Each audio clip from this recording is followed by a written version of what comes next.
Hello, everybody. It's Old Bear from Old Bear's Den Bigfoot. I figured I'd do a live this Saturday morning, see what all you guys are up to, and we ain't got nobody on, but that's beside the point. I wanted to do a live because, well, I got some things I want to talk to you about. I want to inform the viewers. Um, I've recently got um, something I'm working on. It may change things in the future, but not by much. Um, anyway, what I wanted to talk to y'all about today was, well, we have an encounter. My wife hasn't heard this, nobody else has either. I spoke to a gentleman this past week uh, at a truck stop that I was in Wisconsin, and it was a rather trying day. Um, there's a lot of stuff going on. How you doing, Leonard? Glad to see you here, babe. Good morning to you, sir. And the encounter was a gentleman that drives for himself, and it appears that he was in Montana last year, about the same time of year, 1st of March. And when he was driving at night. Now on I-90, um, driving at night on I-90 is an experience on itself. And I've drove that road, that interstate through Montana, and it was I almost had a huge mule deer when I was there. Good morning, Sandra. It's wonderful to see you up this time of day. It's a little early, but while I was there in Montana on I-90, it's pretty desolate. You don't pass very many vehicles early in the morning, and this gentleman was doing the same last time this year, or last year this time. Sorry. Um, and while he was driving, he was going through a desolate part of Montana. And while he was driving, he had his high beams on, driving across the interstate, and something darted out in front of him. Now, this something was on 2 feet, not 4 feet. So it wasn't a moose, it wasn't a elk, it wasn't a bear. And so when it darted in front of him, he kind of clipped it. Good morning, Jerry. And he clipped this creature, and it spun around and hit the side of the front fender. He has one of them long nosed Pete's, and it's a pretty truck. But after hitting this, it wasn't a pretty truck very much anymore. It pretty much demolished the driver's side of the front of the truck. Cracked, it busted the fender off from it, flattened his front steer tire, had an accident, and he hit this. And when he got out, the funny thing is, this creature, as he called it, stood up, growled at him, and then limped back across the interstate, stepped over the guardrail with no problem at all, and disappeared from his sight. He called the state police. He dialed 911. He had signal. They come out and they impounded his truck and trailer, took him to the hospital, made him go through the standard blood draw, uh, had to urinate in a bottle, tested all of it. And he said he was visited by two men in casual dress. And they told him in no uncertain terms that what he described actually wasn't what he described. It was a bear that he hit, and the bear just got up and walked away. Now he looked at me and he told me, he said, "There's no way that it was a bear. It was walking on 2 feet, not paws. I know the difference between a bear and whatever this thing was." And he said it had long, thick hair on it from top of its head all the way down, shoulders. He said the hair just comes straight out onto the shoulders, and had hair all the way across his chest. You couldn't see any skin except for the face. Now this one had hair that come down like a beard and like a goatee like I have right now, but it was longer. It was hanging down across his throat. And he said the head, what looked like it was attached to the shoulders. And I said, "Well, you saw Bigfoot, you hit a Bigfoot." I said, "Did you ever, what happened to your truck?" "Well, the insurance company totaled his truck, never got it back. They paid the truck off, at least, and then had give him $30,000 for a new truck." Hmm.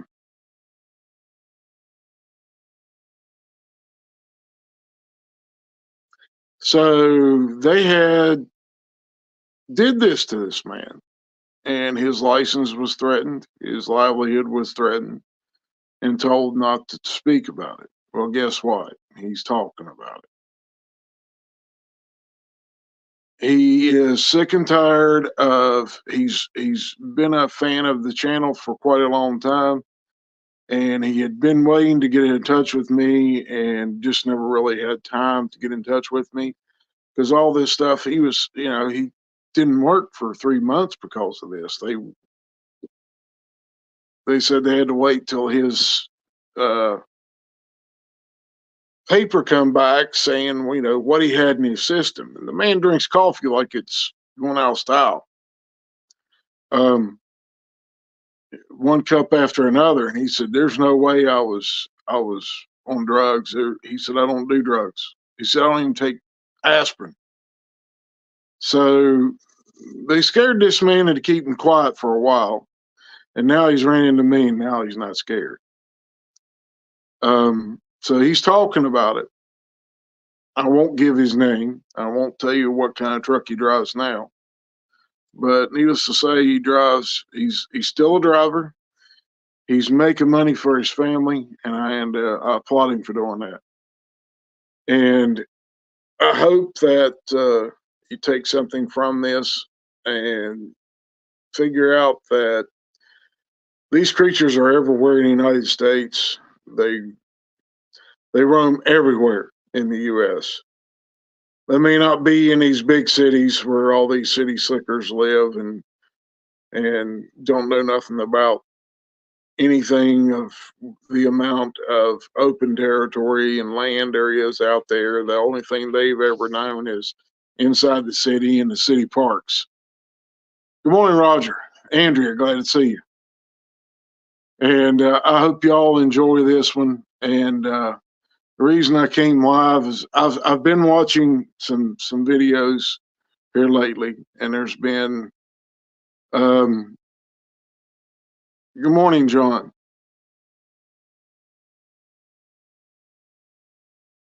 Yes, they think they are. They think they are. They don't know what a bad person can be. Uh, anyway, uh, there's been a lot of videos and that I've been watching lately, and there's a lot of people from YouTube that I watch. Um, y'all see my subscriptions. I've left them open to y'all for since I started this channel. I believe it shouldn't hide anything, and those are the channels that I watch. And I especially like Nance, and I like